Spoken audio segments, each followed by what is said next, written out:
নমস্কার, তনুকুর লাইফস্টাইলের নতুন একটা ব্লগে আপনাদের সবাইকে অনেক অনেক স্বাগত জানাই। যারা প্রথমবার আমার ব্লগটা দেখছেন, প্লিজ আমার চ্যানেলটাকে সাবস্ক্রাইব করবেন। আপনারা দেখেছেন আমরা পুরুলিয়া এসেছি, 2 দিন হয়ে গেছে। 2 দিনে আমাদের মোটামুটি ঘোরাফেরা কমপ্লিট। এদিকে আমাদের সকালের ব্রেকফাস্ট চলে এসছে। ছোট্ট কুহু ডিম সেদ্ধ খায় না, তাই না করছে। আমাদের জ্যাম ব্রেড দিয়েছিল আর ডিম সেদ্ধ দিয়েছিল। আমরা কাল আর পরশু মোটামুটি পুরুলিয়ার যা যা জিনিস দেখার আছে অযোধ্যার দিকটায় দেখা হয়ে গেছে। চাইলে আমরা আজকে বাড়ি ফিরে যেতে পারতাম, কিন্তু ওই আর একটা দিন যদি বেশি পাওয়া যায় মন্দ কি, কারণ গেলেই তো আবার ওর বাবাকে যে আমরা কবে পাবো তার কোনো ঠিক নেই। সেই আবার যবে ঘুরতে আসবো বা ঘুরতে কোথাও যাব তখনই আবার এভাবে 3 জনের একসাথে থাকা হবে, নয়তো তো একেবারেই আমরা একসাথে সময় কাটিয়ে উঠতে পারি না। তাই জন্য ভাবলাম পেয়েছি যখন, যেহেতু দার্জিলিং আমাদের 3 দিনের ছিল, তাই একটা দিন আর আমরা 3 জন একসাথেই কাটাবো, আর কোনো জায়গায় আলাদা করে ঘুরতে যাব না। তো সেদিনকার আমরা যখন হোটেল নিচ্ছিলাম তখন এই হোটেলটা আমরা একবার এসছিলাম, কিন্তু সেভাবে আমরা কোনো রুমই পাইনি, পুরো প্যাকড আপ ছিল। তার জন্য ওনারা বলেছিলেন, তো আজকের ডেটের জন্য বুকিংটা নিয়ে রেখেছিলেন। তো আজকে আমরা যথারীতি চলে এসেছি, আর এখানে আসার মূল উদ্দেশ্যই ছোট্ট কুহুর জন্য। নয়তো যে কটেজটায় ছিলাম ভীষণই ভালো লেগে গেছিলো কটেজটার, লোকগুলোর ব্যবহার এত ভালো ছিল, আর সবথেকে ভালো লেগেছিল ওখানের খাওয়া দাওয়া। এখানে আসার মূল কারণই হচ্ছে ওই সুইমিং পুলটা দেখেছে। তা আমাদেরও সেভাবে কখনো সুইমিং পুল শুদ্ধ এরকম হোটেলে আমরা কখনো স্টে করিনি। তো এবার যখন সুযোগ পেয়েছি, তাই ছোট্ট কুহুর দৌলতে আমাদেরও থাকা হয়ে যাবে। কি সুন্দর রুমটা, টয়লেটটাও ভীষণই সুন্দর, তাই আপনাদেরকে সবটাই শেয়ার করলাম। ভীষণ সুন্দর হোটেলের রুমটা, আর হোটেলটা তো ভীষণই সুন্দর, ভীষণ বড় একটা হোটেল। বিভিন্ন রকম ভিলা রয়েছে, চলুন আপনাদের সাথে সবটা শেয়ার করছি। আর রুম থেকে পুরো একদম রোড ভিউটা দেখা যাচ্ছে। এই না পুরুলিয়াতে যে কোনো কটেজই বা হোটেলে একটু ভেতর দিকে ভীষণই অফ সাইড, যেটাতে আমরা ছিলাম, সেটাও দেখেছেন। দিনের বেলা ভীষণ সুন্দর লাগছে, রাত্রেবেলা অপূর্ব, তবে রাতের বেলা চারপাশটা ঘুটঘুটে। তবে এখানে কিন্তু সেটা লাগবে না, যেহেতু একদম রাস্তার ওপরে। কি সুন্দর নিচে সাজানো রয়েছে গ্রাউন্ডটা, ভীষণই সুন্দর লাগছে। চারপাশে দোলনা রয়েছে, আর ওই যে আপনাদেরকে ভিলার কথা বলছিলাম না, ওই যে দেখুন কুহু যে দোলনাটাতে উঠছে, তার উল্টো দিকে তার পেছনে যে বিল্ডিংটা রয়েছে ওটা একটা ভিলা রয়েছে, এই পাশে একটা ভিলা রয়েছে। চাইলে এই ভিলাগুলোও কিন্তু আপনারা বুক করতে পারেন যদি এই হোটেলে আপনারা ওঠেন। এবার আমি যাচ্ছি দীর্ঘ প্রতীক্ষিত জায়গা। ছোট্ট কুহু কাল থেকে অপেক্ষা করে রয়েছে কখন এই সুইমিং পুলে যাবে। তবে সুইমিং পুলে এসে শুনলাম কি এবার আমাদের কপাল দুর্দান্ত, সুইমিং পুল নাকি আজকে পরিষ্কার হবে, তাই সুইমিং পুলে নামা বারণ। কিন্তু ছোট্ট কুহুর জন্য পারমিশন গ্রান্টেড হয়েছে, যে ও ছোট মানুষ বেচারি, ওর জন্য আর বাধা বিপত্তি নেই, তুমি নামতে পারো। তো সুইমিং কস্টিউম নিয়ে নেওয়া হলো ওর জন্য। এবার একা মানুষ নেমে গেছে। আমাদেরকেও বলছিল যদি আপনারা চান একটু নামতে পারেন, কিন্তু ওই একটু নামতে পারেন ওইভাবে তো আর নামা হয় না। তাই বললাম তুই নাম, আমি আর তোর বাবা পাশাপাশিই তো রয়েছি। কিন্তু ওকে বলেছি ছোট্ট পুলটাতে থাক, আর চলে গেছে দেখুন ওই বড়দের পুলটাতে, কতটা জল। আর আমার যে কি চিন্তা লাগছে, আর ওর বাবা পাশ থেকে শুধু বলে যাচ্ছে আরে পুল ডুববে না, চিন্তা করো না। তবুও তো বলুন, ওইটুকু একটা বাচ্চা, তাকে একা ছেড়ে দিয়েছি অতটা জলের মধ্যে। এরও সাহস আছে বটে,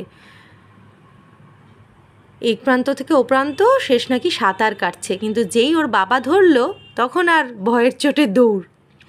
স্নান টান হয়ে গেছে, পড়লো ধুম করে।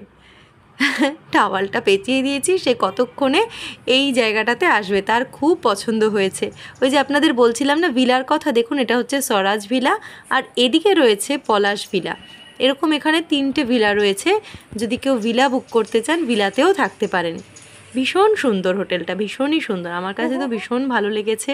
আপনারা যারা পুরুলিয়া আসবেন মনে করছেন এবারের শীতে, তারা কিন্তু এই হোটেলে থাকুন বা আমাদের আগের কটেজটায় যেখানেই থাকুন না কেন, একটু আগে থেকে বুকিং করবেন। আমরা একটু অফ টাইমে গিয়েছি, তাও দেখুন আমরা ফার্স্ট 2 দিন কিন্তু এই হোটেলে রুম পাইনি, আজকের জন্য বুকিং পেয়েছি। আর ক্রিসমাসের টাইমটাতে তো মারাত্মক ভিড় থাকে, তাই জন্য আগে থেকে বুকিং করে না গেলে একটু সমস্যায় পড়তে হবে। খাওয়া দাওয়া আমাদের কমপ্লিট, তবে খাবার দাওয়া কিন্তু এখনও আমাদের মুখে লেগে রয়েছে কালকের আর পরশুর সেই কটেজের খাওয়া দাওয়া। আজকেও খাওয়া দাওয়া মন্দ ছিল না, তবে ওখানের খাওয়া দাওয়া বেশি ভালো ছিল। আরেকজনকে দেখতে পাচ্ছেন কোথায় গিয়ে শুয়ে রয়েছে, তার নাকি এই জায়গাটা এতই পছন্দ হয়েছে। পড়ন্ত বিকেল, কি ভালোই না লাগছে, দেখুন সূর্যটা অস্ত যাচ্ছে। কালকে আমরাও এখান থেকে চলে যাব। যে কোনো জায়গায় 1 দিন 2 দিন 3 দিন থাকলে সেই জায়গাটার প্রতি মায়া পড়ে যায়, আমার তো পড়ে যাই।